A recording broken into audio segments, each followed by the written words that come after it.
Few in the United States were aware that next door to the Vietnam War, in Laos, the CIA was running a full-blown military operation, minus most of the US armed forces. It was the so-called Secret War. The Communist Pathet Lao, with the backing of Ho Chi Minh's North Vietnamese army, were the enemy. Hmong, Khmer, Lao, Mien, and soldiers of all ethnicities defended Laos, with the help of some very powerful and secretive friends. The war was run by the CIA and the State Department.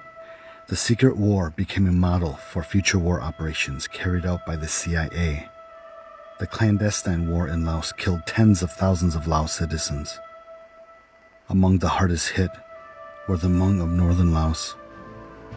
North Vietnamese was using Laos as a staging area to resupply, and Laos was supposed to be neutral. No one is to touch the country of Laos. And so the United States basically said, okay, so if North Vietnam is going to play this game, we can do the same thing. And instead of using our own troops, right, that we can use the indigenous people. Military forces can't be there, but they send CIA advisors. CIA operatives like Jerry Daniels worked hand in glove with General Vang Pao. General Vang Pao was Hmong, an ethnic group much persecuted by the dominant culture. They were sometimes called barbarians or Male, a holdover from the Chinese who chased them out of their country. The United States and General Vang Pao essentially ran the northern part of the Secret War together. They were a powerful team. We Hmong people didn't know why we were in this war and for what reasons. General Vang Pao sent word to the village heads to recruit soldiers. When we got to Padang for training, they taught us how to use knives and guns and told us that we were going to fight in the war. There were two goals. One goal was to protect the country from the Pathet Lao. The second goal was to help the Americans, but we didn't know why we were helping them. In South Vietnam, the U.S. fought conventional war tactics, and then the communists fought guerrilla tactics against the U.S. In Laos, it's completely opposite. The communists had the conventional war tactics, and then the Hmong used guerrilla tactics against them. Soldiers were desperately needed, so training was a hurried affair. On the third day, we learned how to shoot the 60 and 81 and throw grenades. We learned the basic training for 3 days and then went to war. While the special guerrilla units were in the midst of unforgiving hand-to-hand combat, air support and aerial assaults piled up more damage against the North Vietnamese and Pathet Lao. Radar and satellite tracking were crucial to air operations. Only in recent years has the U.S. acknowledged an isolated installation called Lima Site 85. Lima Site 85 was run by the U.S. Air Force, the only place in Laos where Air Force personnel are publicly known to have served during the Secret War. More than half of all bombing operations against North Vietnam were guided by Lima Site 85. Since 1961, the Secret War had swallowed northern Laos. Losses were heavy on both sides. The Paris Peace Accords were signed in 1973, ostensibly putting an end to the war in Vietnam. Next door, General Vang Pao was pushing hard to continue fighting. The communist North Vietnamese and Pathet Lao had not let up. But a corner had been turned. The U.S. wanted out of Southeast Asia, and that included Laos. Finally, they signed the Vientiane Peace Accord on February 21st, 1973.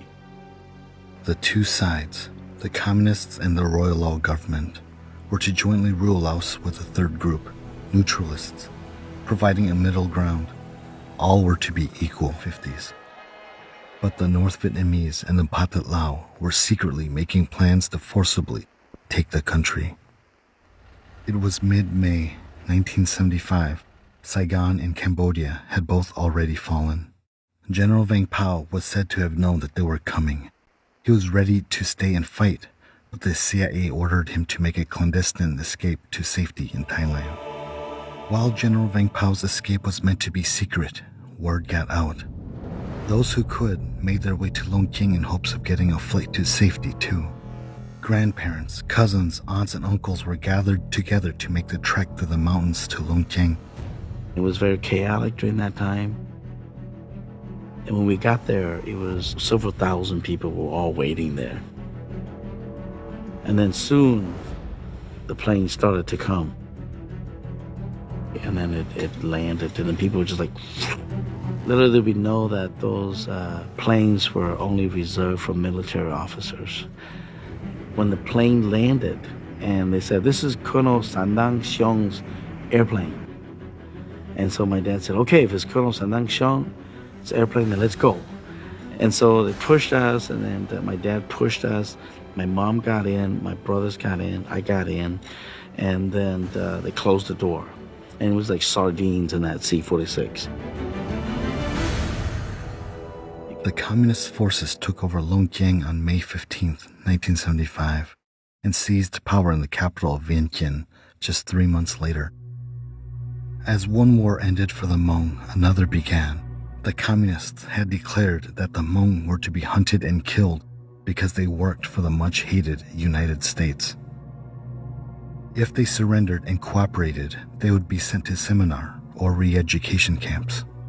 Indoctrination, torture, deprivation, food deprivation especially, where you're giving, just very minimal rice and water, called in daily to be beaten, psychologically tortured, where they would pull the gun to your head, like Russian roulette type of things, and you never know when the bullet is going to hit you, and if you survive it, then they take you back to your barracks, and the next day starts over.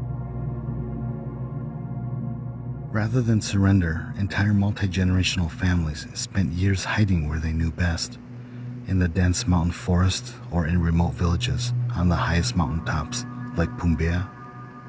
Always on the move, alert for the next phalanx of communist soldiers. Whether families surrendered or hid in the jungles, the ultimate goal was escape. Groups of people and sometimes entire villages crept through the forest, evading the enemy on their way out of the mountains to the lowland riverbanks of the Mekong River. Many Hmong did not know how to swim, and with a fast-moving river as wide as 2 miles, many people drowned.